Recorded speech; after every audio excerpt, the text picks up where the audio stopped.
Hey everyone, Dave Cook, DeFranco Painting and Wallpaper. So we are doing some bathroom,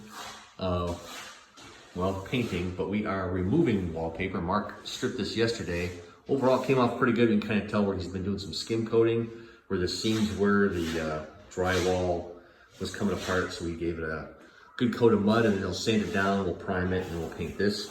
But just kind of when we talk about not knowing, when we strip wallpaper, we give X amount of hours for stripping it. This is one of the reasons why, because we don't know what's underneath. So however many hours it took to get off, you can hear it. The wall's real nice, smooth down to the base, almost a primer what was here. So that's all cleaned off. And then all the mud work all the way around, patching holes, places where it did come off.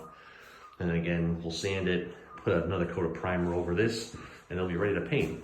So this is one of those hidden factors, stripping or removing wallpaper. You just quite don't know what underneath, so you kind of want to be prepared just in case. So we kind of give a window of how many hours we think it's going to take, but it could go a little more. Like this one added about 6 hours to it. So there's a quick little video on wallpaper removal and then the prep we're doing before we paint. If you have other questions about wallpaper removal and painting, definitely give us a call to DeFranco Painting and Wallpaper. We are here to help you love the space you're in.